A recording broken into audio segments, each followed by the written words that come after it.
जय जोहार, नमस्कार। दैनिक छत्तीसगढ़ चैनल देख रहे हैं आप। मैं हूं आपके साथ अभिजीत कुमार और करते हैं आज की खबरों की शुरुआत सबसे पहले बड़ी खबर के साथ। इससे पहले छत्तीसगढ़ से अगर आप और देखना चाहते रोजाना छत्तीसगढ़ के समाचार तो नीचे लाल कलर का सब्सक्राइब बटन दिया है, जिसे दबाकर चैनल को आपको सब्सक्राइब करना है। पहली बड़ी खबर 2023 में शुरू होने वाली है पहली बार ई जनगणना। 3 करोड़ 21 लाख हो चुकी है छत्तीसगढ़ की आबादी। 122 साल पहले 41 लाख थी। दरअसल आजादी के बाद पहली बार राज्य में ई जनगणना होने वाली है। कोरोना की वजह से 2021 में होने वाली जनगणना अब 2023 में शुरू होने वाली है। इसके लिए भौगोलिक सीमाएं तय करी जा चुकी हैं। जन्म व मृत्यु के डेटा रजिस्टर अपडेट हो चुके हैं। आर्थिक सांख्यिकी मंत्रालय ने 2022 में राज्य की जनसंख्या का अनुमानित डेटा भी तैयार कर लिया है। अब राज्य की आबादी 3 करोड़ 21 लाख 99,722 हो चुकी है। इसके अलावा बात करें तो नसबंदी और आपातकाल में आबादी बढ़ी है। पिछले 100 सालों में सबसे अधिक आबादी 1971 के दशक में बढ़ी। ये नसबंदी और आपातकाल का दौर था। इस दशक में 27% से भी अधिक की दर से प्रदेश में आबादी बढ़ी, जो कि एक रिकॉर्ड है। इसी दशक में राज्य की जनसंख्या लाख से करोड़ में पहुंची थी। इसके अलावा ई जनगणना से नेशनल पॉपुलेशन रजिस्टर बनाने में आसानी होगी। 2023 में होने वाली जनगणना आधुनिक और रोचक होने वाली है। 2011 की जनगणना में नगर निगम, नगर पालिका, छावनी बोर्ड, अधिसूचित town area committee, town panchayat, नगर पालिका को शहर माना गया था। छत्तीसगढ़ में पहली बार ऐसा हो रहा है कि हर बस में अब पैनिक बटन लगेंगे। पुश करते ही 112 कंट्रोल रूम में अलार्म बजेगा। दरअसल छत्तीसगढ़ में लंबी और छोटी दूरी की सभी यात्री बसों में जीपीएस सिस्टम के साथ साथ पहली बार पैनिक बटन भी लगाए जाएंगे। बटन दबाते ही डायल 112 के कंट्रोल रूम में खतरे का अलार्म बजने लगेगा। अलार्म किस बस में बजाया गया है, यह बस किस समय कहां से गुजर रही है, ये सारी जानकारी अलार्म बजने के साथ ही कंट्रोल रूम की स्क्रीन पर नजर आने लगेगी। कंट्रोल रूम से उसी बस के ड्राइवर और कंडक्टर संपर्क कर स्थिति की जानकारी ली जाएगी। यदि उससे संपर्क नहीं हुआ तो उस इलाके के करीबी थाने को सूचना देकर मदद भेज दी जाएगी। परिवहन विभाग ने इसकी तैयारी पूरी कर ली है। 1 माह के भीतर इसे शुरू कर लिया जाएगा। परिवहन विभाग अभी ट्रायल के तौर पर सबसे पहले इसे सिटी बसों में लगाएगा। बसों में पैनिक बटन के लगने के साथ ही जीपीएस भी एक्टिवेट किया जाएगा। इनमें कौन सी बस कहां और कितनी स्पीड पर चल रही है, ये कंट्रोल के स्टाफ देख सकते हैं। बस में किसी तरह की छेड़छाड़ होने पर पैनिक बटन दबाने से मदद के लिए तत्काल हाईवे पेट्रोलिंग या फिर स्थानीय पुलिस पहुंचने वाली है। हालांकि इसे 2 साल पहले शुरू करना था, लेकिन अब जाकर इसे शुरू किया जा रहा है। फिलहाल छत्तीसगढ़ में 12,000 यात्री बसों में इस प्रकार की सुविधा का आगाज होने वाला है, जिनमें 6,000 स्कूल बसें भी अलग चल रही हैं। जीएसटी ने एक बार फिर से आम आदमी को हलकान कर रहा है। दरअसल 200 रुपए से ज़्यादा का सामान बिना बिल के अब नहीं दे पाएंगे कोई भी व्यापारी। इस बिल में 11 तरह की जानकारी देनी होगी। दरअसल जीएसटी के नए नियम से एक बार फिर से कारोबारियों को हलाकान करता नजर आ रहा है। नए नियम के अनुसार अब जीएसटी में कोई भी पंजीकृत व्यापारी 200 रुपए या फिर उससे ज़्यादा का सामान बिना बिल के नहीं बेच पाएगा। रजिस्टर्ड व्यापारियों के लिए मात्र 200 रुपए का भी सामान बेचने पर बिल देना अनिवार्य कर दिया गया है। इस बिल में 11 तरह की जानकारी देनी पड़ रही है। राज्य के बड़े व्यापारिक संगठनों ने इसका विरोध करना भी शुरू कर दिया है। केंद्रीय वित्त मंत्री के साथ ही वित्त विभाग के आला अफसरों को इस नियम को बदलने के लिए ज्ञापन भी सौंपा गया है। अब इस मामले में राज्य भर के विरोध प्रदर्शन की तैयारी भी की जा रही है। जीएसटी के लगातार सख्त होते नियमों ने व्यापारियों को परेशान कर दिया है। छत्तीसगढ़ चैम्बर, कैट और दूसरे व्यापारिक संगठनों का कहना है कि 200 रुपए से बेहद कम रकम होती है और ऐसे में व्यापारियों को बार बार बिल बनाना होगा। इसके लिए उनका पेपर वर्क बढ़ेगा। बाद में जीएसटी रिटर्न फाइल करते समय इतने बिल को एक साथ रखना और उसकी जानकारी देना भी मुश्किल होगा। इतना ही नहीं, नए नियम के अनुसार कोई व्यापारी लगभग 2.5 लाख से ज्यादा का स्टॉक इंटरस्टेट यानी कि एक राज्य से दूसरे राज्य किसी व्यक्ति को बेचता है और यदि वह ग्राहक जीएसटी में रजिस्टर्ड नहीं है तो उसे जीएसटी रिटर्न में भी इस बिक्री को अलग से दर्शाना होगा। ये विभिन्न प्रकार की पेचीदा नियमावली को लेकर के लगातार विरोध इन संगठनों द्वारा अब करी जा रही है। प्रोफेशनल कोर्सेज का हाल अब बेहाल होता नजर आ रहा है। मेडिकल के पंजीयन में देरी हो रही है, बीएड में काउंसलिंग अटक चुकी है। ऐसी वजहों के लगभग 15 कोर्सेज में क्लासेस शुरू नहीं हो पाई है।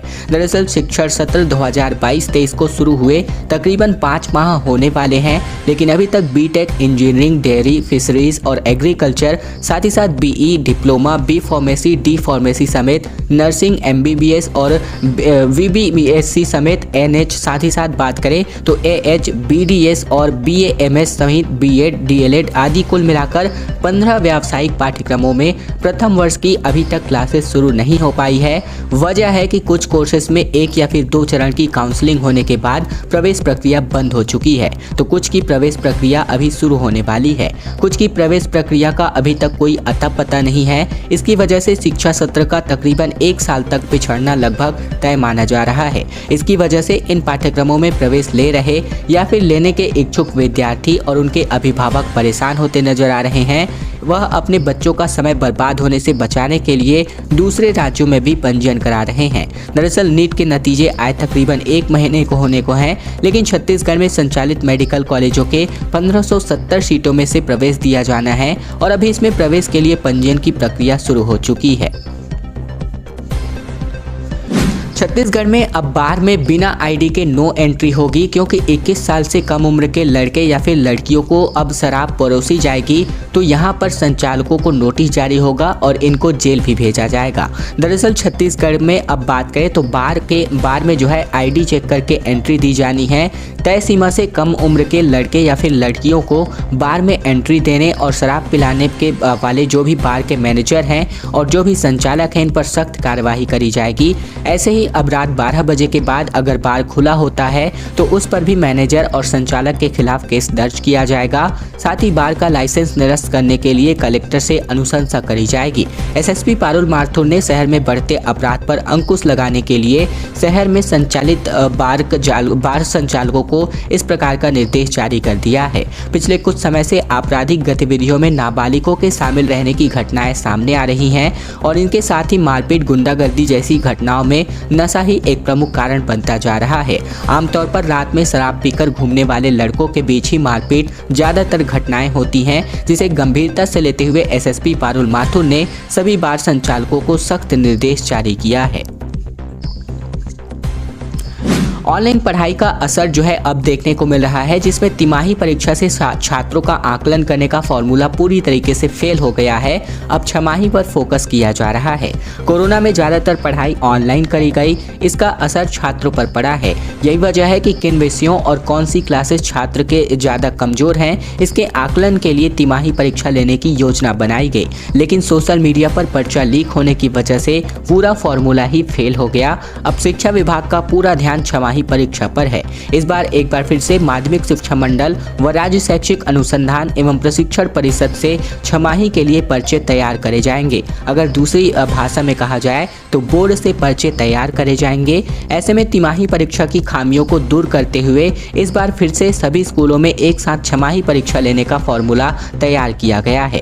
दरअसल राज्य में कुल मिलाकर प्राइमरी स्कूलों की संख्या लगभग 30,500 के करीब है, मिडिल स्कूलों की संख्या 13,100 के करीब है, हाई स्कूल की संख्या लगभग तकरीबन 2000 है, हायर सेकेंडरी लगभग 2700 है और कुल छात्र 55 लाख हैं और इन सभी का एग्जाम बोर्ड के माध्यम से इस बार लेने वाले हैं, बोर्ड के द्वारा, क्योंकि अब इन छमाही परीक्षाओं के माध्यम से स्टूडेंट्स का आकलन किया जाएगा कि वे कोरोना के लॉकडाउन की वजह से जो पढ़ाई पर असर हुआ था उससे आखिरकार कितना उबर पाए हैं।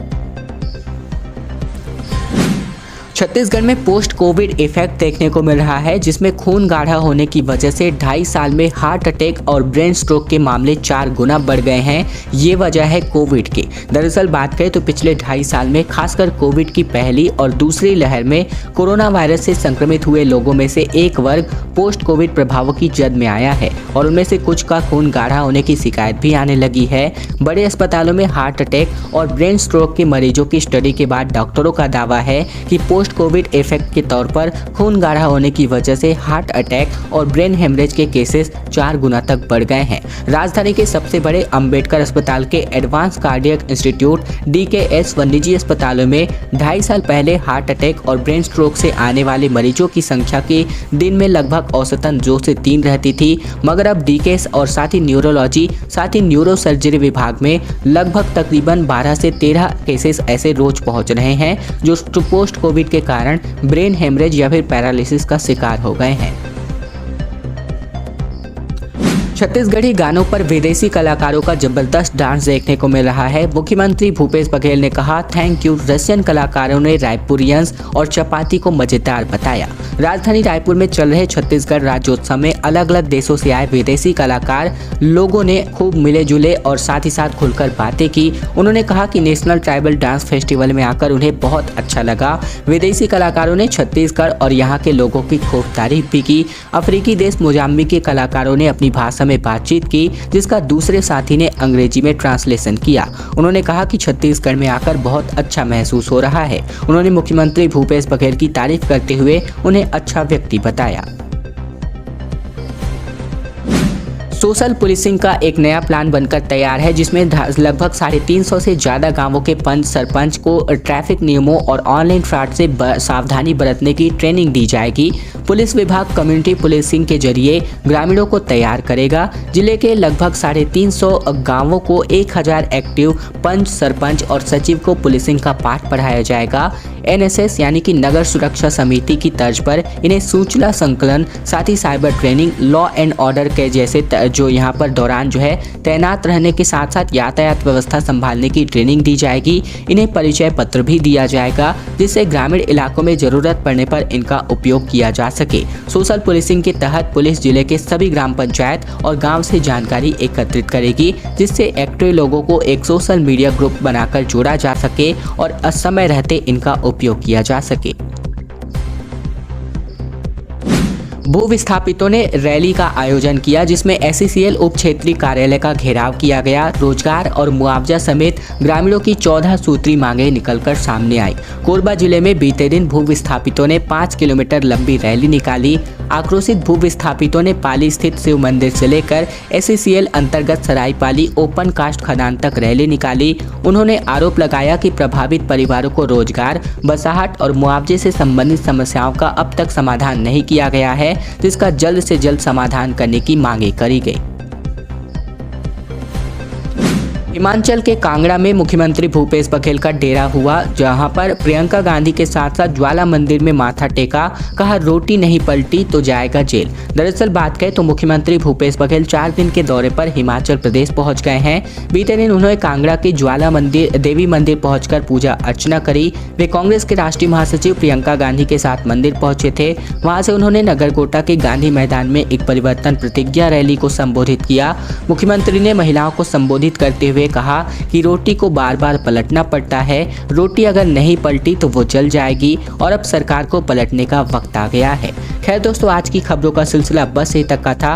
वीडियो पसंद आए तो वीडियो को लाइक कर दीजिएगा। चैनल पर नए हैं तो चैनल को सब्सक्राइब कर लीजिएगा, ताकि प्रतिदिन की महत्वपूर्ण खबरें छत्तीसगढ़ समाचार हम आप तक रोजाना पहुंचा सकें।